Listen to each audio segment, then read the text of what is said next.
एक लड़की होती है जो कि पढ़ने में तेज तर्राक होती है। उसका सपना होता है कि एक दिन मैं पुलिस बनूंगी, लेकिन उसके घर की स्थिति इतना सही नहीं थी कि वो तैयारी कर सके या फिर आगे की पढ़ाई कर सके। घर वाले बोलते हैं कि तुम्हारी शादी कर देते हैं कहीं पे, लेकिन वो लड़की, जुनून उसके अंदर होता है और वो अलग अलग जगहों पे काम करना शुरू कर देती है और उसकी मेहनत जो है रंग लाती है और एक दिन पुलिस में, बिहार पुलिस में भर्ती हो जाती है। अब उसकी जिंदगी अच्छे से चलने लगती है, पैसा भी कमाने लगती है, सब कुछ सही चल रहा था। लेकिन एक दिन उस महिला पुलिस के साथ कुछ ऐसा होता है कि जितने लोग सुनते हैं वाकई में सोचने पे मजबूर हो जाते हैं। उस महिला पुलिस का नाम बिहार में ही नहीं बल्कि पूरे देश में वायरल होने लगता है। आखिर हुआ क्या था, पूरी कहानी इस वीडियो में बात करूंगा। नमस्कार दोस्तों, मैं विजय शंकर पाल। इस वीडियो को लाइक करना, चैनल को सब्सक्राइब करना। रोजाना शाम को 7 बजे हमारी एक नई वीडियो आती है, तो चैनल को सब्सक्राइब करके बेल आइकन को जरूर दबा लीजिएगा। बाकी आप लोग कहां से हमारी वीडियो देखते हैं कमेंट जरूर किया करिए, नेक्स्ट वीडियो में आप सभी का नाम जरूर लूंगा। बाकी आज 15 अगस्त 2024 है, जो कि 78वां स्वतंत्रता दिवस मनाया जा रहा है। इस उल्लासपूर्ण अवसर पर आप सभी को स्वतंत्रता दिवस की बहुत बहुत बधाई। चलिए शुरू करते हैं। आज की जो सच्ची घटना सुनाने जा रहा हूँ यह है बिहार प्रदेश में भागलपुर एक जिला लगता है। इसी जिला में पुलिस लाइन क्वार्टर नंबर 38 की कहानी है। इस कहानी की शुरुआत जो है बक्सर से होती है।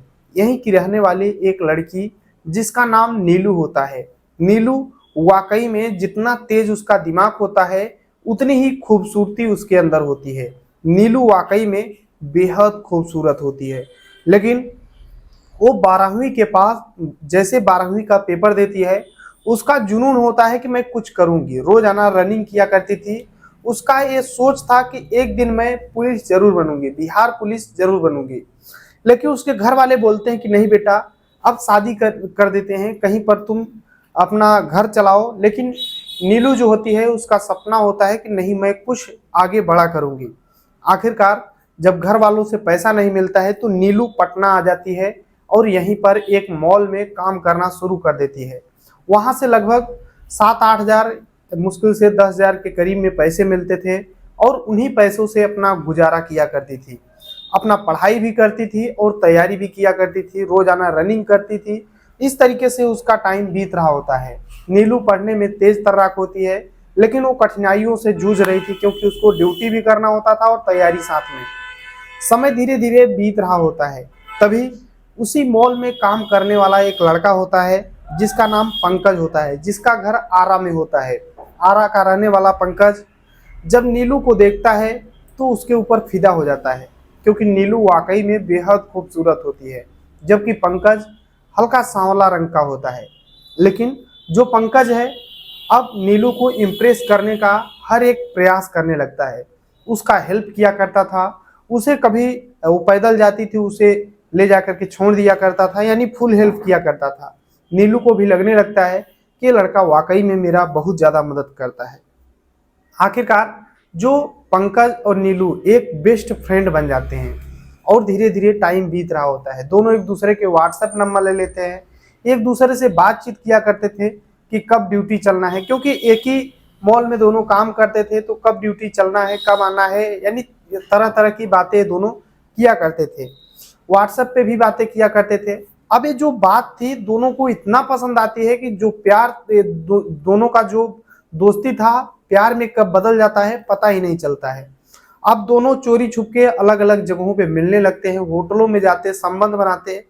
समय धीरे धीरे बीत रहा होता है, लेकिन जो इधर नीलू थी वो अपनी तैयारी लगातार कर रही थी। वो बिहार पुलिस की तैयारी कर रही थी, पढ़ाई करती थी, साथ में मॉल भी जाती थी। अब नीलू को हेल्प मिलने लग गया था, क्योंकि जो पंकज था वो पैसे भी दिया करता था नीलू को। तो अब नीलू जो है मॉल कम जाया करती थी काम करने, अपना पढ़ाई अच्छे से किया करती थी। अब नीलू जो मेहनत किया करती थी उसकी मेहनत रंग लाती है और सन 2015 में बिहार पुलिस में कांस्टेबल के पद पर तैनात हो जाती है। आखिरकार उसकी ट्रेनिंग होती है, जब ट्रेनिंग होने लगती है तो अब पंकज नीलू से बात करना कम कर देता है। वो सोचता है कि नीलू अब पुलिस हो गई है, कहाँ मुझे पूछेगी, अब वो कहीं और अच्छे जगह शादी करेगी, मैं तो कहाँ मॉल में काम करने वाला एक आम सा इंसान और एक पुलिस है वो। अब नीलू जैसे ही उसकी ट्रेनिंग खत्म होती है, अब पंकज के पास फोन करती है, तो पंकज नीलू से बताता है कि देखो तुम कहाँ कांस्टेबल, कहाँ मैं एक काम करने वाला व्यक्ति, हमारी तुम्हारी बराबरी है नहीं, तो मैं अब बात नहीं कर पाऊंगा। लेकिन नीलू बोलती है कि पंकज तुम ऐसा कब से सोच लिए, मैं तुमसे बहुत ज्यादा प्यार करती हूँ और मैं तुमसे शादी करना चाहती हूँ। पंकज जैसे सुनता है वाकई में सोचने लगता है कि वाकई में जो नीलू थी वो अपने पुराने प्यार को भूल नहीं पाई थी। और नीलू जो है उसकी नवगछिया में पोस्टिंग हो जाती है। अब पंकज उसी मॉल में काम किया करता था और नीलू से मिलने के लिए नवगछिया जाया करता था। अब ऐसे ही धीरे धीरे टाइम बीत रहा होता है। अब नीलू का वहां से ट्रांसफर हो जाता है, भागलपुर में पोस्टिंग हो जाती है, एसएसपी ऑफिस में तैनात रहती थी। अब नीलू और पंकज दोनों शादी करने का विचार बनाते हैं। तो पंकज जो है अपने घर वालों से बात करता है कि एक कांस्टेबल है नीलू, मैं उससे शादी करना चाहता हूँ। तो पंकज के घर वाले साफ इनकार कर देते हैं कि देखो कास्ट एक नहीं है, हम लोग शादी नहीं कर सकते हैं। तो पंकज अपने रिश्तेदारों से बात करता है, बोलता है कि मेरे घर वालों को मनाओ। तो जो पंकज के रिश्तेदार हैं सभी मना करने लगते हैं कि पंकज देखो तुम उससे शादी मत करो, वो कहाँ कांस्टेबल है, कहाँ चली जाए क्या हो जाए, उससे शादी मत करो। लेकिन पंकज जो था उसे विश्वास था कि नीलू वाकई में मुझे कभी धोखा नहीं देगी।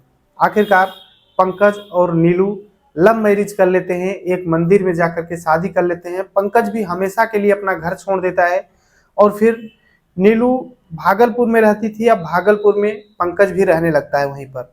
अब जब दोनों शादी कर लेते हैं टाइम धीरे धीरे बीत रहा होता है और एक समय आता है जब इन दोनों के बीच में बच्चे पैदा होते हैं। सबसे पहले एक बेटा पैदा होता है, कुछ टाइम और बीतता है तो एक बेटी पैदा होती है। यानी नीलू और पंकज के बीच में एक बेटा बेटी जन्म ले चुके थे। अब समय धीरे धीरे बीत रहा होता है, सब कुछ सही चल रहा था। जो पंकज होता था ये कहीं थोड़ा बहुत अगर काम मिल जाता तो किया करता था, नहीं तो बच्चों का ख्याल किया करता था और नीलू ड्यूटी जाती थी। यहाँ तक सब कुछ सही चल रहा था। अब एक समय आता है जब नीलू अपने घर वालों से तो बिल्कुल बात नहीं किया करती थी, क्योंकि नीलू के स्ट्रगल के टाइम में नीलू के घर वाले साथ नहीं दिए थे, तो नीलू अपने घर वालों को बिल्कुल भूल चुकी थी। पंकज भी अपने घर वालों को भूल चुका था, लेकिन पंकज की जो माँ थी असहाय हो चुकी थी, उसका साथ देने वाला कोई नहीं था। तो पंकज अपने माँ को भी अपने साथ में लाता है। अब वहां पर भागलपुर में ही पंकज पंकज के दो बच्चे और पंकज की माँ और नीलू रहा करते थे। नीलू रोजाना अपना ड्यूटी जाया करती थी। ऐसे ही टाइम बीतता रहता है, समय बीतता रहता है। नीलू जो है ड्यूटी भी रहती तब भी पंकज के पास फोन किया करती थी। अगर कहीं दूसरे जगह ड्यूटी लग जाती थी तो नीलू पंकज को फोन करके बोलती थी कि तुम्हारे बिना मन नहीं लग रहा है, तुम्हारी याद आ रही है। यानी दिन में 2 बार 3 बार 4 बार जब तक नीलू पंकज से बात न किया करती उसका मन नहीं लगता था। समय धीरे धीरे बीत रहा होता है। अब जो नीलू है 2024 में जब चुनाव आता है लोकसभा का, उसमें ड्यूटी लगती है दूसरे जगह, तो नीलू लगभग 1 महीने के लिए दूसरे जगह चली जाती है और वहीं से ड्यूटी किया करती है। अब पंकज जो है अपने बच्चों का, अपनी माँ का ख्याल करता और रूम पर रहता था। 1 महीने के बाद ड्यूटी होने के बाद, लोकसभा चुनाव खत्म होने के बाद, जो नीलू है फिर से अपने पति के पास आ जाती है। अब थोड़ा टाइम बीतता है, समय धीरे धीरे बीतता है। एक समय आता है जो नीलू और पंकज थे, पैसा तो आ ही रहा था, नीलू कमा रही थी, तो दूध वालों को भी लगा रखी थी, यानी पूरी व्यवस्था बाकायदे रहते थे। तो एक दूध वाला रोज आना आता था और पंकज के रूम पर दूध देकर चला जाता था। इसी तरीके से 12 अगस्त 2024 की बात होती है, जब दूध वाला आता है तो देखता है कि अंदर से दरवाजा बंद है और बुलाता है, रोजाना की तरह दरवाजा खटखटाता था और कोई आता था दूध लेकर चला जाता था। अब दूध वाला जब खटखटाता है तो कोई बाहर नहीं निकलता है। तभी दूध वाला सोचता है कि आखिरकार रोजाना बाहर निकलते थे पंकज भाई और आज क्यों नहीं निकल रहे हैं। अब उसे झांकने का प्रयास करता है तो कुछ अजीब तरीके से महक आती है। वो आसपास के लोगों को बुलाता है, बोलता है कि देखो इसमें से कुछ महक आ रही है और कोई सुन नहीं रहा है, अंदर से बंद है दरवाजा। आसपास के जो लोग हैं उन्हें भी लगता है कि वाकई में कुछ गलत तरीके से महक रहा है। अब जो आसपास के लोग हैं दरवाजा को तोड़ देते हैं। जब तोड़ने के बाद अंदर जाते हैं तो सभी लोग वहां से, जितने लोग अंदर जाते हैं वो भागते हुए फिर से बाहर आते हैं और बोलते हैं कि अंदर बहुत ज्यादा गड़बड़ है। अब ये होता है कि आखिर गड़बड़ क्या है, तो पता चलता है कि नीलू और नीलू के दो बच्चे और नीलू के जो सासू है उसके गर्दन कटे हुए हैं। अब ये चीज जैसे ही लोग देखते हैं, फौरन पुलिस को फोन करते हैं मौके पर और पुलिस वाले आ जाते हैं। दरअसल वहां पे जो पुलिस लाइन क्वार्टर नंबर 38 होता है, वहीं पर ये चीज होता है। तो वहां पे आसपास में पुलिस वाले ही रहते थे, तो सब आ जाते हैं पुलिस वाले और देखते ही देखते कई लोग इकट्ठा हो जाते हैं। अब सबसे बड़ा सवाल कि आखिर ये सब कैसे हुआ। जब थोड़ा पुलिस वाले आते हैं तो और अंदर जाते हैं तो पता चलता है कि दूसरे रूम में देखते हैं कि जो पंकज है वो फांसी के फंदे पर लटका हुआ है। अब बहुत वाकई में मैटर सीरियस हो चुका था। अब देखते ही देखते बड़े बड़े आला अधिकारी वहां पर पहुंच रहे थे, जैसे DIG, SSP, city SSP, city SP, city DSP, DSP line सहित समेत दर्जनों अधिकारी वहां पर पहुंचने लगते हैं, क्योंकि एक नहीं बल्कि वहां पर चार चार लोग इस दुनिया को छोड़कर, लगभग 5 लोग इस दुनिया को, 2 बच्चे और नीलू, पंकज और पंकज की माँ, 5 लोग इस दुनिया को छोड़कर गए थे। वाकई में जब बड़े बड़े अधिकारी आते हैं तो अब पंकज की जो बॉडी है उसे नीचे उतारा जाता है। तभी एक कागज वहां पर मिलता है और वहां पर लिखा होता है कि हमने जानबूझकर खुदकुशी की है और अपने पत्नी को, अपनी माँ को, अपने बच्चों को मैंने ही इस दुनिया से हटाया है। अब सबसे बड़ी सवाल कि आखिर पंकज ऐसा क्यों किया। तब पुलिस वाले अलग अलग एंगल से जांच पड़ताल शुरू कर देते हैं। अब पूछताछ शुरू कर देते हैं तो पता चलता है कि जो पंकज है, ये लोग एक टीचर भी पहले लगा रखे थे बच्चों को पढ़ाने के लिए। बच्चों को पढ़ाने के लिए एक टीचर आया करती थी, मैडम। तो अब उससे पूछताछ किया जाता है कि आखिर तुम कुछ देखी थी इस घर में। तो बोलती है कि साहब मैं लगभग 10 दिन हो गया है, मैं कोचिंग इनके यहाँ पढ़ाना बंद कर दिया हूँ। तो पुलिस वाले पूछते हैं कि आप 10 दिन से कोचिंग पढ़ाना बंद क्यों कर दिए हैं। तो बताती है, कुछ कहानी बताती है। अब वो कहानी जो बताती है वाकई में सोचने और समझने लायक थी। और लोगों से पूछा जाता है तो सभी लोग बताते हैं कि नीलू और पंकज में रोजाना झगड़ा होता था। रोजाना ये लोग लड़ाई करते थे, एक दूसरे को मारते थे, इस तरीके से लड़ाई। अब टीचर जो बताती है वो बताती है कि जो पंकज और नीलू पहले तो बेहद खुशीपूर्वक रहा करते थे। दोनों एक दूसरे के बिना रह नहीं पाते थे, जब आते थे तो गले मिल जाते थे। लेकिन जो नीलू है, जब इसका लोकसभा का चुनाव के लिए ड्यूटी दूसरे जगह लगती है, अब जहां पे ड्यूटी 1 महीने के लिए लगती है वहां नीलू जब जाती है तो वहां पर पहले तो रोजाना 2-3 बार 4 बार पंकज के पास फोन लगाती है और बोलती थी कि मेरा मन नहीं लग रहा है। लेकिन अब जो नीलू है पंकज के पास कभी 2 दिन में, कभी 3 दिन में फोन लगाया करती थी और बस बच्चों का हाल चाल लेकर के फोन काट दिया करती थी। दरअसल नीलू जो है किसी और से वहां पर रिलेशन में आ जाती है चुनाव के समय में, और पंकज को ये चीजें डाउट होने लगता है। और जैसे ही नीलू वापस आती है चुनाव से तो पंकज पूछता है कि आखिर नीलू तुम पहले मुझसे इतना बात किया करती थी, अब क्यों नहीं बात कर रही हो, मुझे इग्नोर क्यों कर रही हो। तो नीलू बताती है कि देखो तुम अपने काम से मतलब रखो, तुम बच्चों को पढ़ाओ लिखाओ और अपना काम करो, मुझे डिस्टर्ब मत करो, मैं काम में हूँ, मेरे पास बहुत सारे फोन आते हैं। अब ये चीजें, बदलाव जो है पंकज को सहन नहीं होता है। वो बोलता है कि आखिर मेरी पत्नी जो मुझे इतना प्यार करती थी, मेरे बिना नहीं रह पाती थी, वो अब मुझसे इतना बदल क्यों गई है। वो अब रेकी करने लगता है अपने पत्नी का। तभी एक दिन देखता है, वो रेकी करते हुए जाता है तो देखता है कि नीलू किसी अपने ही पुलिस डिपार्टमेंट के एक साथी के साथ एक होटल में जा रही थी। पंकज वाकई में बहुत ज्यादा गुस्सा होता है और अपने पत्नी से जब ये बातें बोलता है घर आने पर, तो नीलू जो है पंकज को ही कई थप्पड़ों से मार देती है। अब पंकज को लगता है कि बताओ मेरी बीवी मुझे ही मार रही है, अब आखिर अपना दुखड़ा कहे तो कहे किससे। पंकज बहुत ज्यादा टेंशन में हो जाता है। वो सोचने लगता है कि आखिर मैं करूं तो करूं क्या। अब आए दिन झगड़ा हुआ करता था। इसी इसी झगड़े को लेकर के जो टीचर थी वो चली जाती है, बोलती है कि देखो मैं मुझे यहाँ नहीं पढ़ाना है। अब जब झगड़ा हो जाता है तो बहुत ज़्यादा समझाता है पंकज, बोलता है कि देखो इज्जत से बड़ी कुछ नहीं है, तुम अगर दूसरों के संबंध में आओगी तो फिर मैं कैसे रहूँगा। पंकज अपनी पत्नी को, नीलू को बहुत ज़्यादा समझाता है, लेकिन नीलू बिल्कुल भी समझने का नाम नहीं ले रही थी। आए दिन झगड़ा हुआ करता था। लेकिन जो 11 तारीख को शाम को इतना ज़्यादा झगड़ा हुआ कि जो पंकज है वो पहले से ही हथियार ला रखा था उसके पास, बस यही लास्ट ऑप्शन मिला था कि मैं सबको इस दुनिया को छोड़कर हटा दूंगा और मैं खुद इस दुनिया को छोड़कर चला जाऊंगा, सब कुछ समाप्त कर दूंगा। और फिर ऐसा ही करता है। 11 तारीख को पहले अपने बच्चों को, अपनी माँ को, नीलू को, सबको इस दुनिया से हटा देता है और फिर खुद चला जाता है।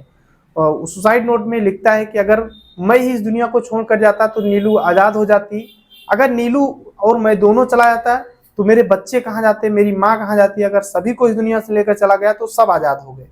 इस तरीके से वो सुसाइड नोट में लिख करके इस दुनिया को छोड़कर चला गया था। आखिरकार पुलिस जो है पोस्टमार्टम करती है, जांच पड़ताल, अब बचा ही क्या था, लेकिन फिर भी पुलिस अपने हिसाब से जांच पड़ताल कर रही है। बाकी ये जो पूरी कहानी है, सुनाने का उद्देश्य किसी को परेशान करना है, दुख पहुंचाना है, बल्कि आप सभी को जागरूक करना है। जहां भी रहें अपना और अपनों का ख्याल रखें, सुरक्षित रहें और जहां भी रहें अपने आप को पॉजिटिव रखें। हम लोग कभी कभी गलतियां कर देते हैं, कभी कभी दूसरों के रिलेशन में आ जाते हैं और सोचते हैं कि छोटी मोटी बात है, बस 2-4 दिन में ये सब चीज़ें छोड़ दूंगा, लेकिन वो चीज़ें जड़ पकड़ती जाती हैं और एक समय आता है जबकि अपने आप को नष्ट करने के लिए मजबूर कर देती हैं। तो हमेशा अपना ख्याल रखें और सही रास्तों पर चलें। चलते हैं आज के कमेंट की ओर। तो रमेश चंद्र हैं गुजरात से, किरण साहू रायपुर से, अंकुश अंकुश भागलपुर बिहार से, पिंटू रंजन औरंगाबाद बिहार से, और बोलते हैं कि 15 अगस्त मुबारक हो। तो भाई आपको भी मुबारक हो। सुमन उपाध्याय हैं बिलासपुर छत्तीसगढ़ से, सुनील कुमार पटेल हैं, बोलते हैं कि हैप्पी इंडिपेंडेंस डे। तो भाई आपको भी जय हिंद। बाकी साबिर अली हैं बीकानेर राजस्थान से, रामलाल मेघवाल हैं जो कि ईटा बाड़मेर राजस्थान से हैं, जगदीश कुमार बिश्नोई डावल संचौर राजस्थान से हैं। बाकी गणपत राम बिश्नोई फागलिया बाड़मेर राजस्थान से, डॉक्टर AK अग्निहोत्री प्रयागराज उत्तर प्रदेश से, दिलीप पांडे KVS स्टील काशीपुर से, सिद्धनाथ मौर्य कैमूर बिहार से। सभी को तहे दिल से शुक्रिया। मिलते हैं नेक्स्ट वीडियो में, तब तक के लिए जय हिंद, वंदे मातरम।